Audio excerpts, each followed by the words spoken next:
here to present to you about whether emotional labor actually promotes gender occupation segregation. Before we begin, I'd like to introduce my group mates. She's Adeline, Huishin, Chi, and I'm Mei. Before we touch on gender occupation segregation, let me talk a little bit about emotional labor. It is actually a process where employees are required to suppress and tailor their own emotions and reactions to meet the organization's requirements. So the expectations of how one interacts with, be it with customers or colleagues or higher management staff by the organization is actually called display rules. And we are actually unaware that a lot of work roles actually have display rules. And more often, emotional labor actually happens when when employees are actually receiving negative and very critical feedback. So they need to actually manage their emotions even more. So Leitner actually claimed that employees actually have to swallow their pride, meaning they have to put their customers' needs ahead of their pride. So yeah, there's a lot of management skills needed here. And this is also linked to customers' expectations, and also customers actually feel that they are always right. So as a result, employees actually are challenged in a very challenging way. They have to be very patient towards those who are abusing them, whether verbally or psychologically, and also very tolerant towards customers. And there are three ways. They can either manage the tone, the way they respond to customers. They have to manage their facial expressions, and also use proper words when replying customers.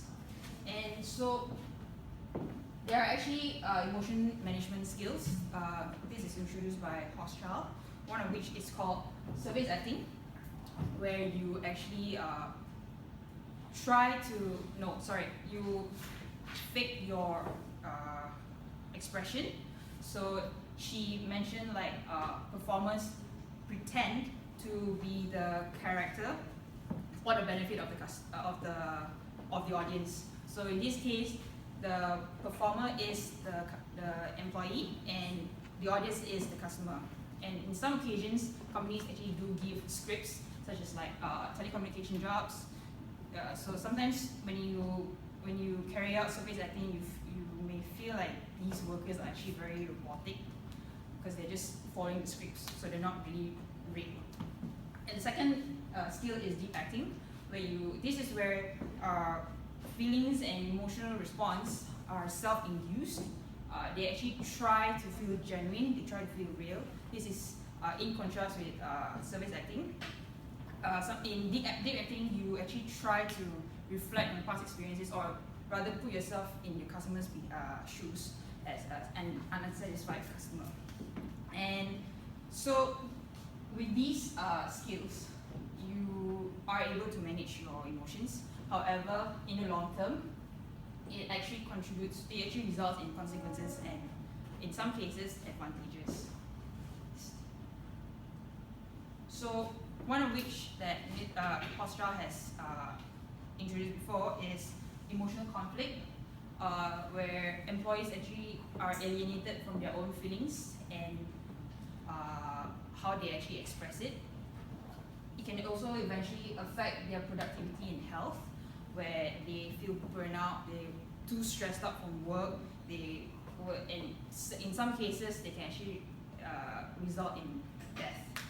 And for those employees who are able to manage their feelings successfully, it actually results in certain benefits, where they actually increase customer satisfaction and also job satisfaction. Like in the case of Khan, he studied frontline employees in hotel industry.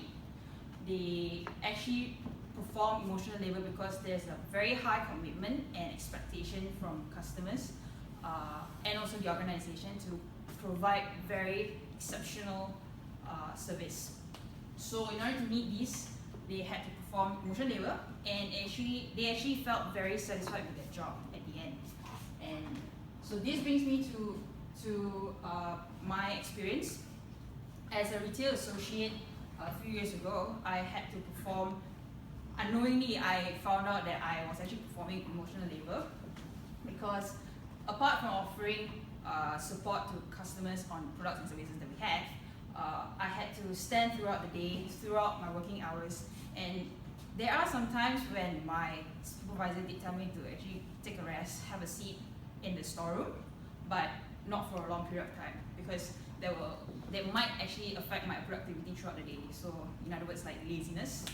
And whenever there were customers, I went out to the store and actually had to put up a show, and I had to control my emotions and my facial expressions, and always just put on a smile so that I don't seem very tired or unhappy with my job. And I also had to restrain my tone, like watch how I actually reply to my customers. And to be honest, that actually helped me, because I did feel a lot better, because I felt like, oh, okay, I just put on a show despite how I felt, but the customers are actually very satisfied with the services that me and my colleagues actually gave. So I was very, very happy with my job at the end. So this is quite related to the case study that Khan brought up. And yes, I did carry out deep acting, where I tried to feel genuine, and I actually did do so because I also reflect back my past, or as an unsatisfied customer. And so that's the end of emotional labor. And we'll come to gender occupation segregation, and I'll pass it on to Kuishi. Thank you. I'm going to talk about gender occupation segregation. And gender occupation segregation is the allocation of people between occupations based on their gender. So during the post-industrialization, there have been increasing number of women working in the workforce. So because of that, people would start to categorize how males and females, what job should they do. And that's why it is gender occupation segregation.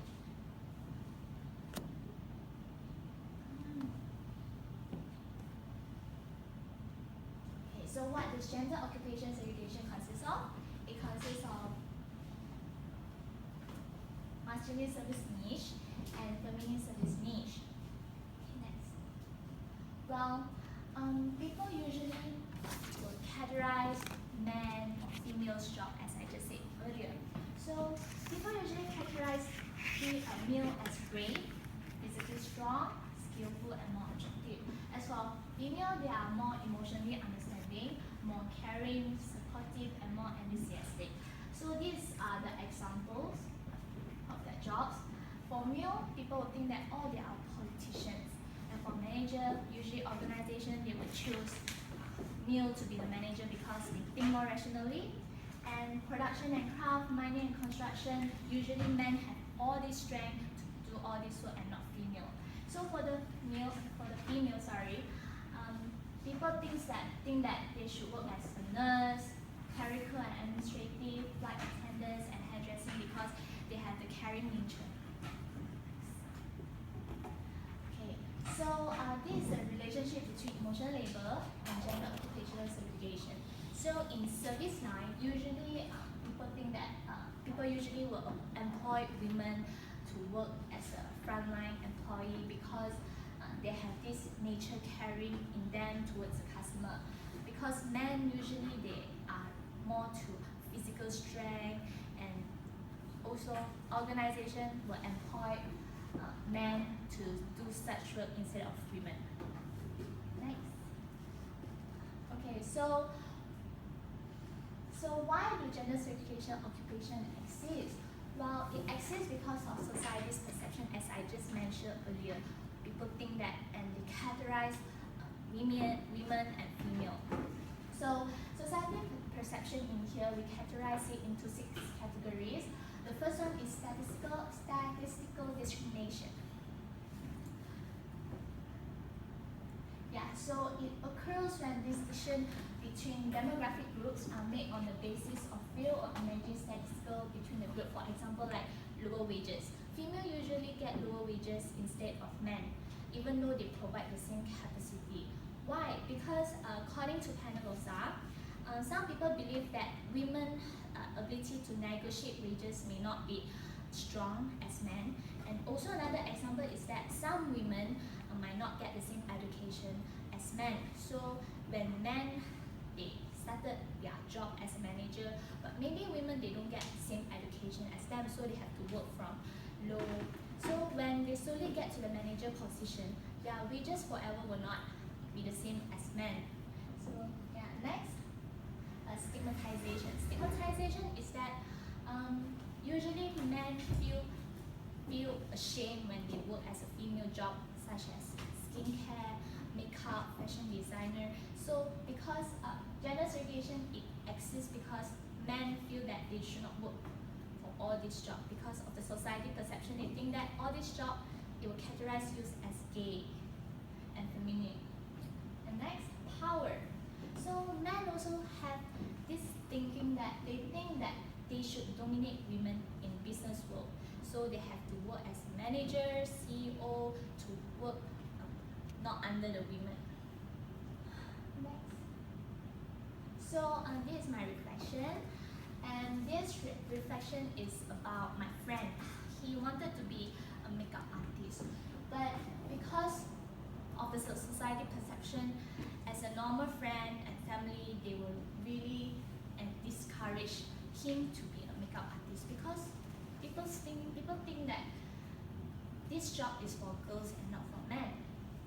So, but in the end, he still pursued history. But the mother and father still very discouraged because his behavior became very feminine, and also they think that men should really dominate women.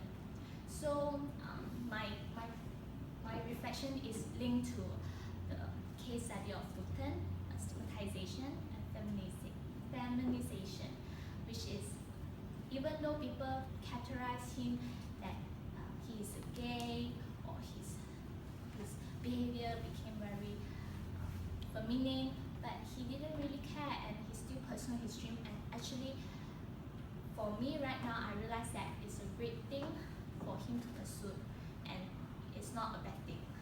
And so I want to pass it on to my friend. She. Hi, so I'm going to explain about the reason that gender separation motivation and essay. So the reason can be the result of the personal choice. Segregation is really linked to the traditional and the stereotype. In some cases, it also can be reflect to the personal choice. For example, people always think that educational path is not for men and this is a woman's job. So a man with the traditional view, they would not even like to enter into the educational path to become a teacher in a secondary school or in a primary school because of the stereotyping on the job. And furthermore, the family obligation. Yeah, and far more women than men are often taking the parental leave because women are often need to taking care of their child. So women are often forced to exit the labor market that require them to work for a long hour. But then part-time job also can be their personal choice because women are able to combine their work and family responsibilities together. But on the other side, we have to know that a part-time job is pay lesser in hour compared to a full-time job, and this cause the pay gap between men and women. So consequently, women have more work interaction and job development problem compared to men. So that can be the reason to explain why the high position jobs are always dominated by men more than women. So another reason can be the childhood. Childhood is a key time of learning and exploring the awareness of work. In result, as the individual vocational identity. For example, a father is always discourage the son from playing Barbie doll or watching girly show like makeup channel. So the son will think that the job like makeup artist is not meant for boy. As the son grow up, he would not even think of study or get into the job like makeup artist, even though he has the talent.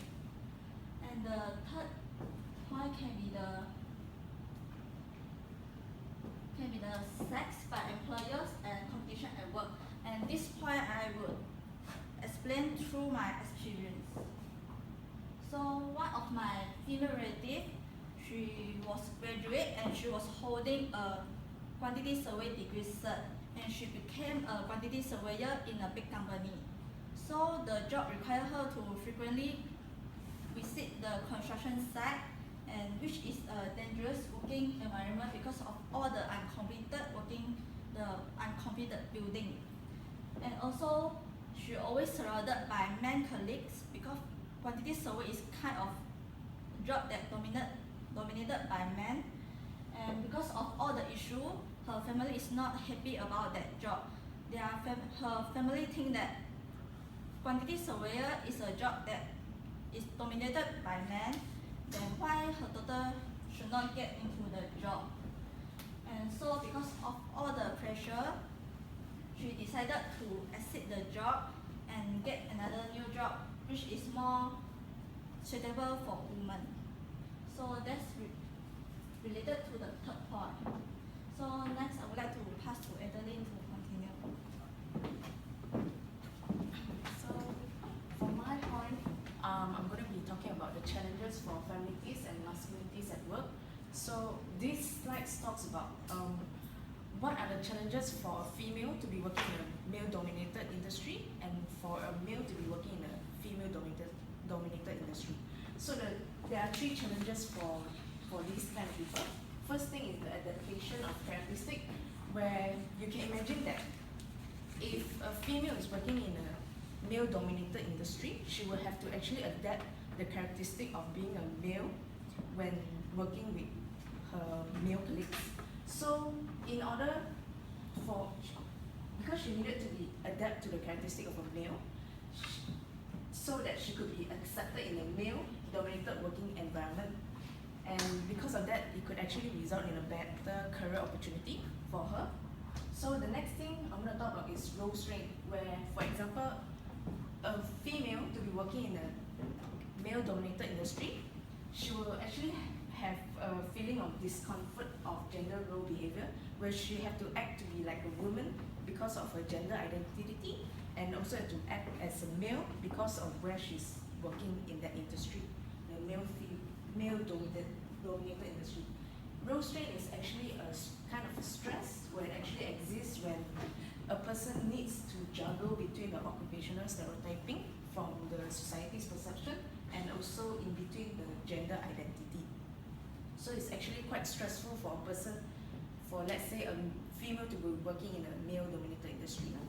And then the next thing, the third challenge will be about fear of losing own gender identity. This one I'll be relating it back to the case study of Lupton, where it talks about fear of feminization. Fear of feminization talks about actually a male working in a female-dominated industry. He was afraid of losing his male gender identity because he's working in a female-dominated industry.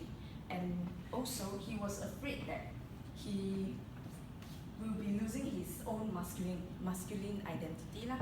And also the next thing, fear of feminization also talks about a male actually changes his behavior to become more feminine because he's working with his female colleagues, so he actually became much more feminine characteristic lah.